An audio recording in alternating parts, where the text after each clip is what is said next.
My name is Jonathan Poritz. I've retired from two careers over many years, one as a professor of mathematics and computer science, another in parallel working in various companies and research centers on cryptology, artificial intelligence, and quantum computation. These days I think of myself as a gig worker in the open education movement. And my name is Kathy Giuffre. I'm a retired professor of sociology. I spent 30 years researching and teaching about communities, networks, social movements, and collective action. It often seems like today the world is going through a kind of slow apocalypse, with genocidal violence, devastating climate change, global pandemic, and on and on and on, all horribly exacerbated by an awful rightward trend in politics in so many nations. As people who want to do something to make the world a better place, we have found it hard not to despair. But then we remembered that our various careers and lives have given us tools which we find useful and which we hope may be useful to you as we try to resist the slide into dystopia.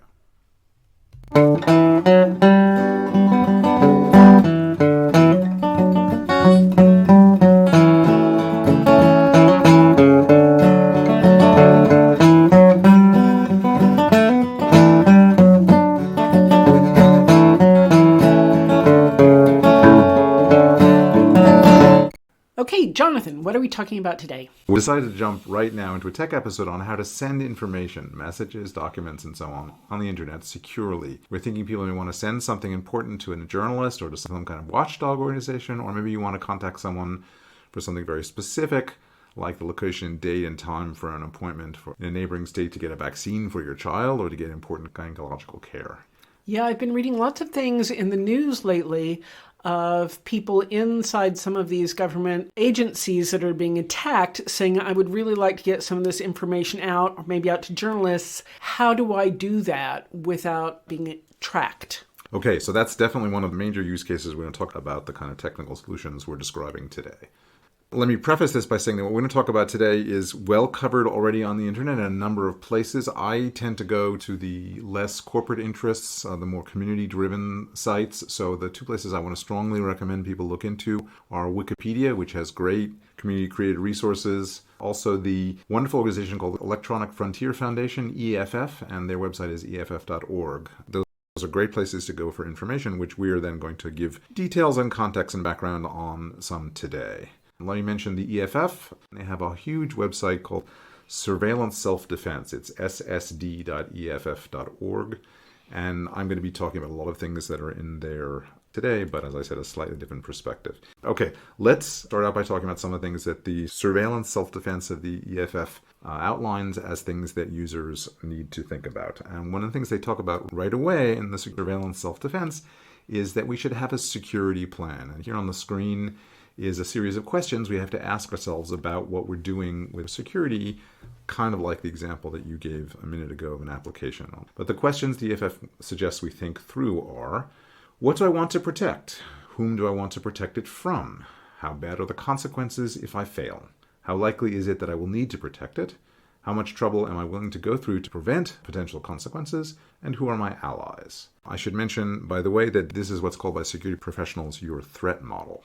Let me give you some examples. We'll get to your example, and I think it's my second example. But first example might be, suppose you're a young person living in a space provided by relatives or other caregivers, and you want to communicate with a friend about going to a protest, or about getting abortion care, or to relay to them that ICE is conducting a raid. You want to protect the content of your messages with particular people from caregivers who provide you with internet access. If your messages are read, the consequences may range from you being yelled at or being grounded, to maybe even losing your home, to possible jail time, to other physical dangers. And you may be experiencing high levels of surveillance that you will have to go to great lengths to evade, or perhaps you're mostly ignored and you don't have to do much to avoid detection. And your allies may be far away, only reachable through the internet, or they may be right by your side, other people in your community. That's one scenario where you might like to protect your communication. Another scenario would be, and this is similar to the one you just mentioned that you've seen a lot of. Suppose you're a government or a corporate employee who sees evidence of corruption or other malfeasance and wants to save it and or share it with the world at large. You have files from a work computer you need to protect and distribute, or maybe just a message that you'll be composing describing events to which you were a witness. You have to protect this information from your employer and perhaps the police when an investigation starts. If it is discovered that you're responsible for this leak, you may face harsh legal consequences, whether or not whistleblower laws apply to protect you. Yeah, I've been reading a lot that a lot of people inside Meta are trying to get information out, and Mark Zuckerberg is really losing it, trying to stop all these leaks. So that becomes very concerning when the person who is at the top of the food chain, when it comes to controlling the flow of information, has decided to shut down the flow of information. Exactly. And so that's why we do this kind of security analysis. Your employer might be actively surveilling you and your coworkers out of fear that they will be exposed, or they may be lazy and incompetent, although if the law is at stake, it probably doesn't make sense to rely on the incompetence of bad actors. So I was going to say, AOC, among others, has been saying a lot lately about how the current administration in the United States is made up of such incompetent baboons that their incompetence is just epic. And so do we really have to worry too much about these people when they are such obvious idiots? Totally agree, but we have to worry about if these incompetent people every once in a while do succeed in coming down on people, then there may be very bad consequences. Yeah, so this is really, I guess, what we have here is a chilling effect. They may be such nincompoops, they only get one person out of 1,000, but the fact that that one person might be you may have a chilling effect on anyone coming forward with the information or the evidence that they have of the corruption that's going on.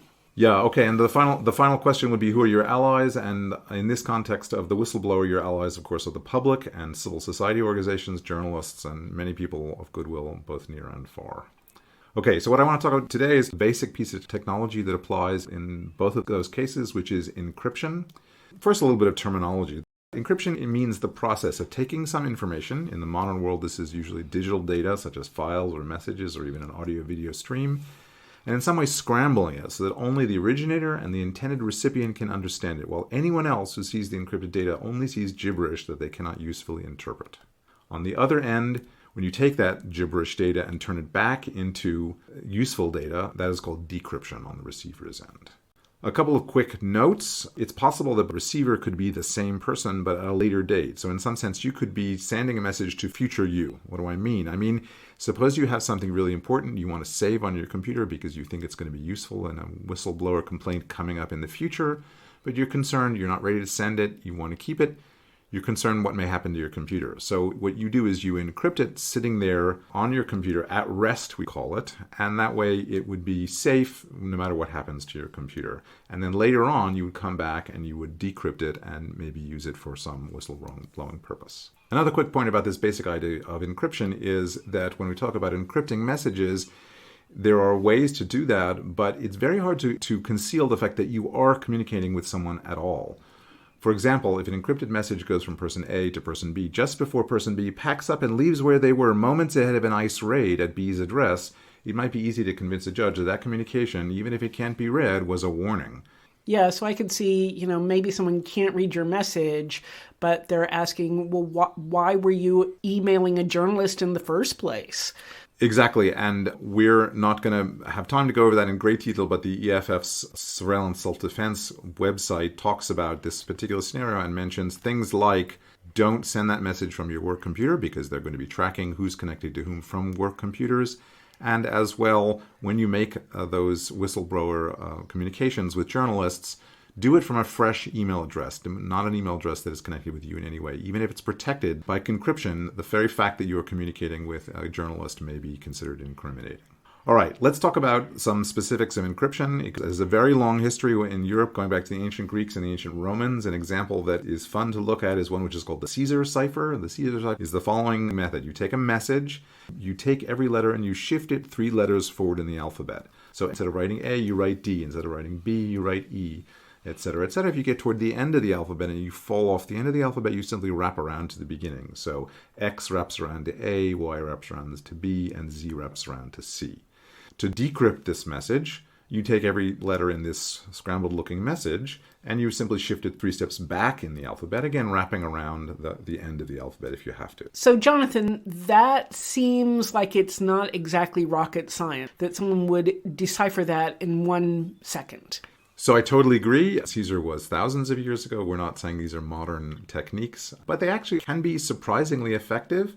But You bring out a really good point. If I didn't know it was the Caesar cipher, that maybe in early times was enough to protect the information. This is a form of what you might call security through obscurity, that if the way that something was hidden is just not told to anyone, then maybe we can assume that it's secure. It turns out that hundreds and even thousands of years of experience have shown us that it's much better to share your methods of encryption. You talk about them as widely as possible, because that way other minds than yours can do their best to figure out if there's a problem with the way your encryption is done and if there's some easy way for someone to get the information out of your encrypted form. So in the modern world, we always publicize the encryption methods that we are using. So that seems crazy to me. If everyone knows how you're encoding something, wouldn't everyone be able to decode it? That's exactly the key point there. So thank you. So the idea, of course, is that the method is well known and investigated by many people, but encryption itself includes both the method and then there's one extra piece of information which we call the key. And the key can be thought of as unlocking the message, or first it's used to lock up the message and it's used to unlock the message. And the security of the system is said that the algorithm is very secure. As long as no one knows your key, they will be unable to unlock your message and see what the gibberish is actually hiding. Well, so now I have another question, which is if I'm sending a secret message to a journalist, how do they know how to unlock it if they don't have my key? You've put your finger again on really a crucial point, sort of moving keys around and keeping them safely and dealing with keys is one of the biggest problems in the modern world. Let me get to that in just a moment. I want to say a little more about these first kinds of encryption methods, and then we'll come back to what's actually an astonishingly powerful technique that is used in the modern world to get around the problem of sharing keys. So let me give a little more background about this first kind of way of encrypting information. There's a name we use for it. It's called a symmetric cryptographic system. Symmetric because the key you use to encrypt something is the same as the key you use to decrypt something. It's symmetric. So think about the Caesar crypto system, where you shift letters 3 steps forward in the alphabet to encrypt, and 3, the same number 3 is the key, backward to decrypt. So that's what makes it symmetric. There are many symmetric crypto systems, and in modern times, using electronic computers that go very, very fast, they're much more powerful than Caesar would have ever imagined. Some of them have been analyzed by wide communities of scholars, independent scholars, people working in corporations, people working in governments. So it seems with these modern computers that these sort of things would be easy to break, that you would run it through a computer and they would figure out all the possible things that it could be, and that would be broken right away. We have these supercomputers who would do it in a heartbeat. That's a really good point, and that can be quite scary. Certainly, a lot of things can be done very, very fast, and many, many things tried really quickly, but with a modern computer, if, as with the advanced encryption standard, the AES standard used at the moment, the possible keys are more than there are particles in the universe, even a very fast supercomputer is not going to be able to do it in a kind of exhaustive search.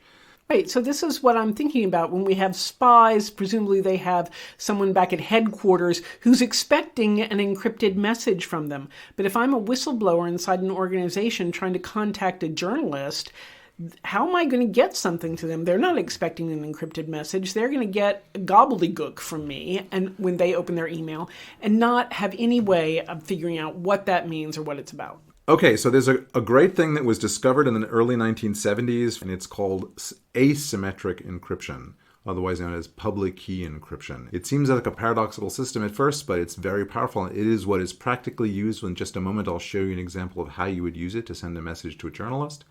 And here's what you do. It's asymmetric in the sense that the key you use to conceal information that you use to encrypt your files or your messages is different from the key you use to unlock the messages to decrypt them. So they're two separate keys.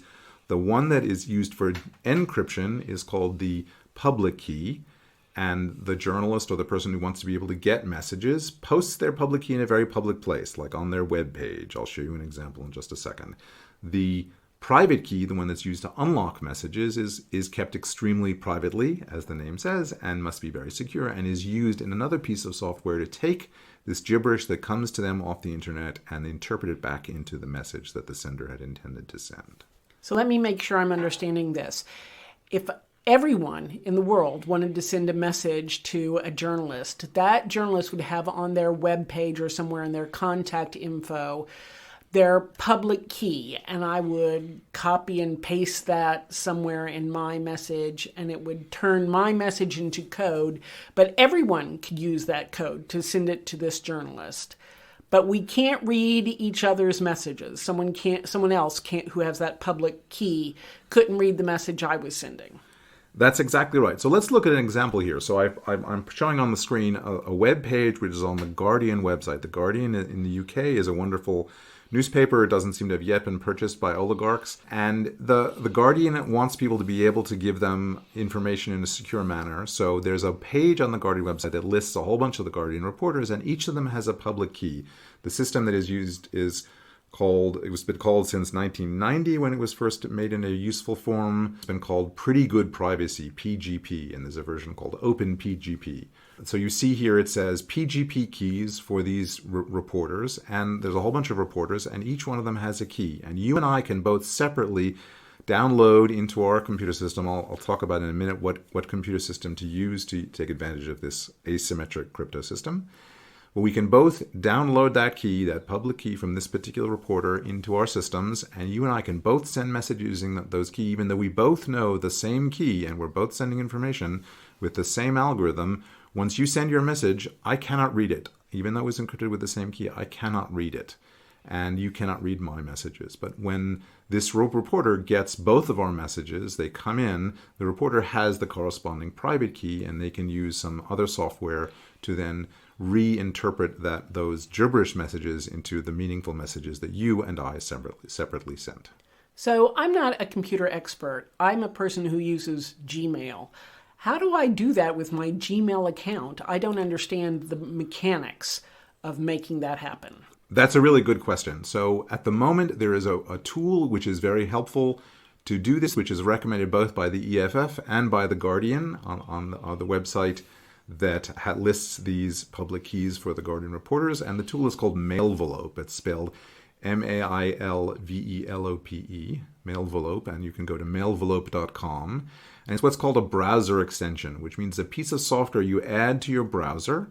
And once it's in your browser, then when you go to a webmail service like Gmail or Yahoo or one of those webmail servers, Malvelope is sitting there, and when you open the compose window to compose a new email, there'll be a little icon. Here's a picture of what it will look like.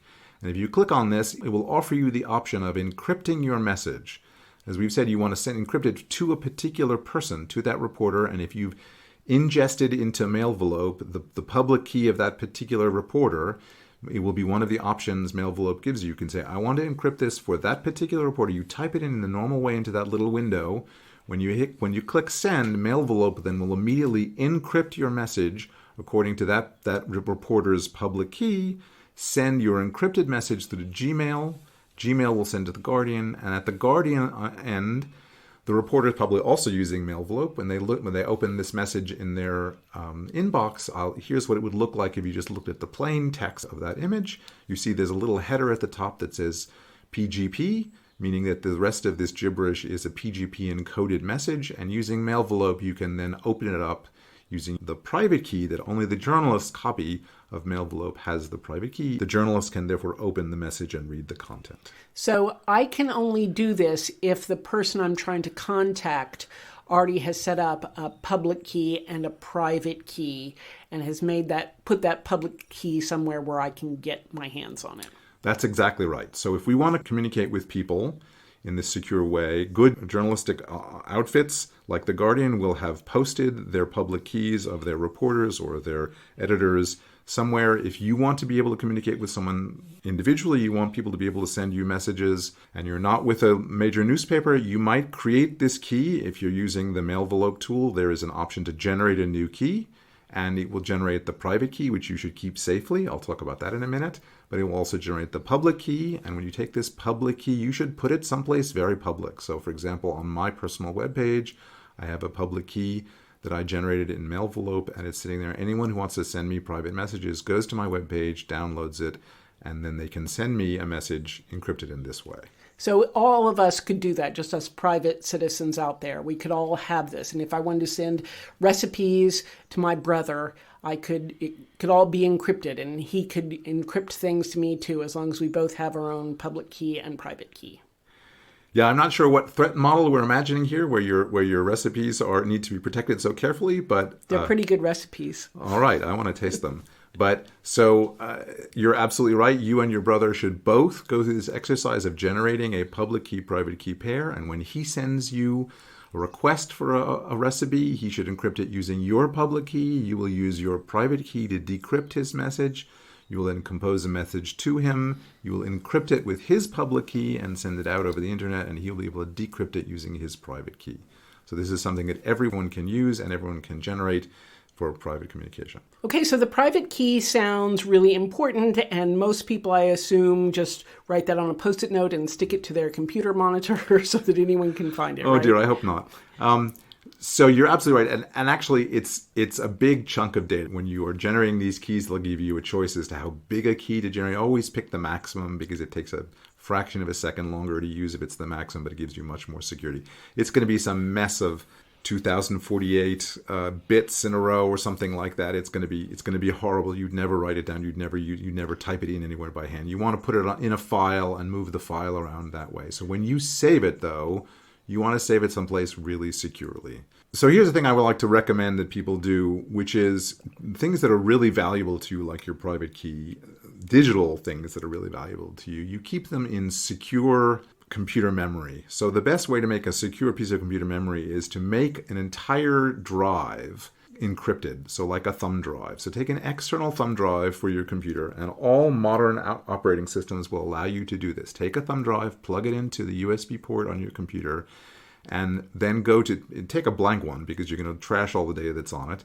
And then say you want to encrypt that drive. I'm not going to tell you how to do that for your particular operating system, but it's something easy to find by searching on the internet. Say you want to encrypt the entire drive.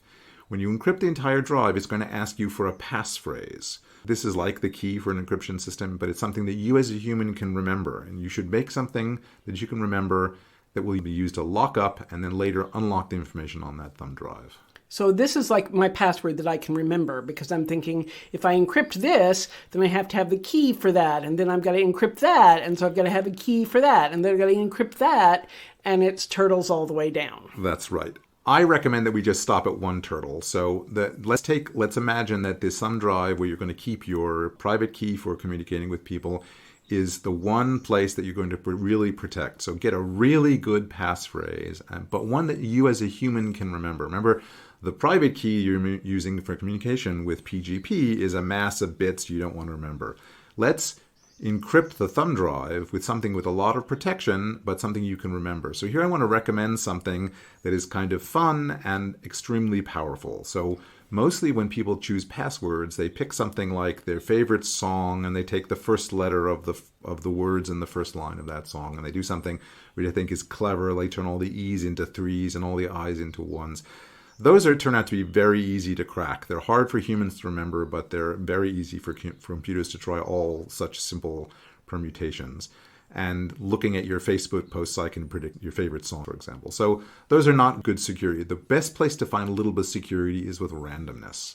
So there's a technique I'm going to recommend. It's called a diceware password. So you use actual dice and you roll the dice. And I'm going to have some links in the show notes which show you how rolling a few dice a few times and using this very nice package called the Diceware Passphrase Generation, you'll get a sequence of random words, 5 or 6 or 8 or 10 random words that you pick really randomly by rolling dice. And don't skip this step. Don't pick your favorite words because that violates the idea that randomness is giving you security. Once you have 5 or 6 or 8 words, make up a little story about them. Humans are good at creativity. Make up a little story about those words and remember that story, and you'll be able to recreate the passphrase when you want to type it in every time you plug your thumb drive in with all your secrets on it. So I would get like a string of random words. It would be tulip, tortoise, taquito, and that would be what I would have to remember. Exactly. So do not ever write those down, but repeat to your over and over in your head a few times. The tulip-loving tortoise was hungry and ate a taquito. And have an image in your mind of a tulip and a tortoise, and the tortoise hungrily munching on a taquito.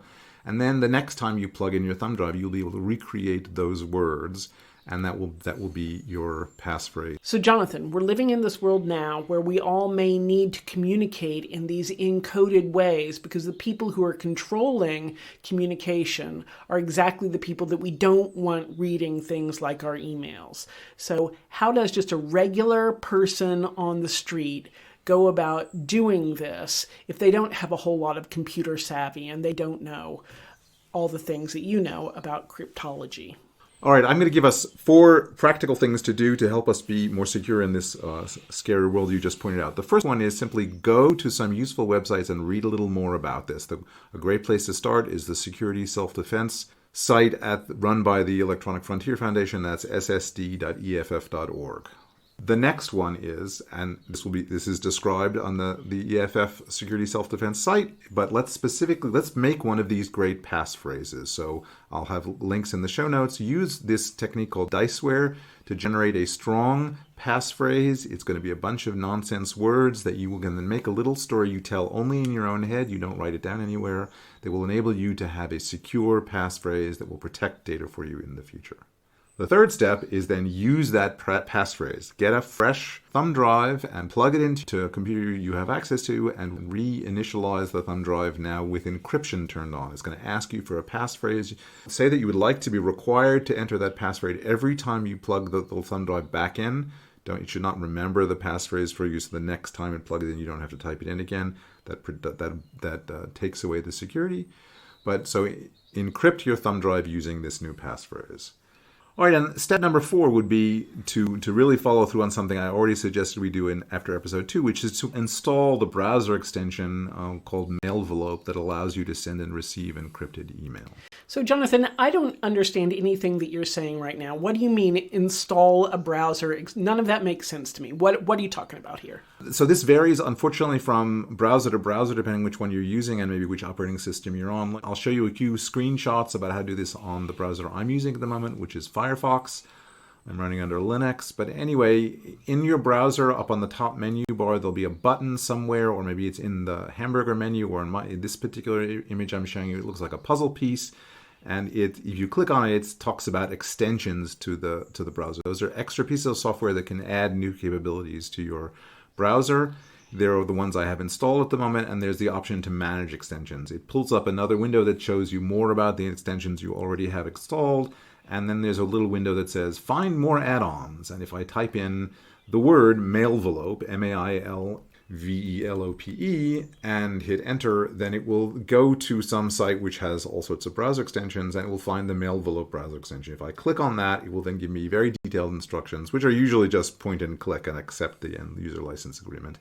To install this extension, this now allows my browser to do more things than it used to do before, and in particular, malvelope knows about the most common web mail applications and will intercept my communications with Gmail or Yahoo Mail or something like that and allow me to do this kind of encryption that we saw a few minutes ago. Okay, thank you. You're welcome. For more information, as always, see our website, therevolutionwillnotbetelevised.net.